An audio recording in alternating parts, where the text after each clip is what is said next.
తెలుగు రాష్ట్రాల్లో ప్రభుత్వాలు మహిళా సంఘాలను ప్రోత్సహిస్తున్నాయి. పెద్ద ఎత్తున పేద మహిళలు డ్వాక్రా సంఘాల్లో చేరుతున్నారు.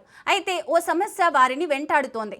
చాలా మంది ఆల్రెడీ చేరిన వారు చిక్కుల్లో పడుతున్నారు. అదేంటో తెలుసుకుందాం. ఆంధ్రప్రదేశ్, తెలంగాణలో ప్రభుత్వాలు మహిళల్ని కోటీశ్వరులను చేయడానికి ప్రయత్నిస్తోంది. ఇందుకోసం రకరకాల పథకాలను అమలు చేస్తూ ఆ పథకాల కింద మహిళలకు బ్యాంకుల ద్వారా రుణాలు ఇప్పిస్తూ వారితో రకరకాల వ్యాపారాలు చేయిస్తున్నారు. తద్వారా ఆయా మహిళలు తమ కాళ్లపై తాము నిలబడుతూ ముందుకు అడుగులు వేస్తున్నారు. వ్యాపారవేత్తలుగా ఎదుగుతున్నారు. అయితే ఓ సమస్య వారిని వెంటాడుతోంది. డ్వాక్రా సంఘం అంటే ఆ సంఘంలో 10 మంది మహిళలు ఉంటే వారు ఏం చేసినా దానికి అందరికీ బాధ్యత ఉంటుంది. అంటే వారంతా కలిసికట్టుగా విజయం సాధించాల్సి ఉంటుంది. ఎవరైనా రుణం తీసుకుంటే ఆ రుణాన్ని వారు తిరిగి చెల్లించకపోతే మిగతా మహిళలు చెల్లించాల్సి ఉంటుంది. నాకు సంబంధం లేదు అంటే బ్యాంకులు ఒప్పుకోవు.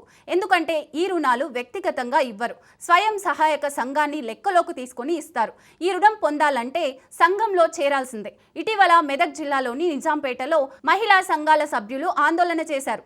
ఎందుకంటే వారికి బ్యాంకుల నుంచి నోటీసులు వస్తున్నాయి. డ్వాక్రా సంఘంలో ప్రవీణ అనే మహిళ రుణాలు తీసుకొని పారిపోయింది. దాంతో ఆ మహిళలు పోలీసులకు కంప్లైంట్ ఇచ్చారు. కానీ పోలీసులు ఆమెను కనుక్కోలేకపోయారు. బ్యాంకులు ప్రవీణ చెల్లించాల్సిన రుణాలను చెల్లించాలని గ్రూప్లోని ఇతర మహిళలకు నోటీసులు పంపించారు. దాంతో ఆ మహిళలు మాకేం సంబంధం, మేమెందుకు కట్టాలి అంటున్నారు. డ్వాక్రా సంఘాల్లో చేరితే ఇలాంటి సమస్యలు కూడా ఉంటాయి. ప్రభుత్వాలు మహిళల్ని డ్వాక్రా సంఘాల్లో చేరేలా ఎంకరేజ్ చేస్తున్నాయి. రుణాలు ఇప్పిస్తున్నామని కానీ వాటిని చెల్లించకపోతే ఎలాంటి పరిణామాలు వస్తాయో లోతుగా చెప్పట్లేదు. అంతా బాగున్నంత కాలం ఏ సమస్య రాదు. ఎప్పుడైనా సమస్య వస్తే మాత్రం బృందంలో మహిళలంతా బాధ్యులవుతారు. ఒకరో ఇద్దరో చేసే పొరపాట్లు, తప్పుల వల్ల మిగతా వారంతా చిక్కుల్లో పడతారు. అందువల్ల డ్వాక్రా సంఘాల్లో చేరే వాళ్ళు ముందుగానే నియమాలన్నీ తెలుసుకోవాలి.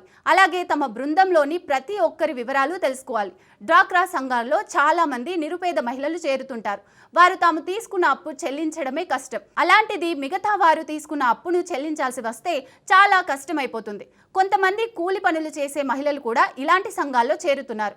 వారిని ఇలా రుణాలు చెల్లించమంటే అది వారికి ఎంతో భారం అవుతుంది.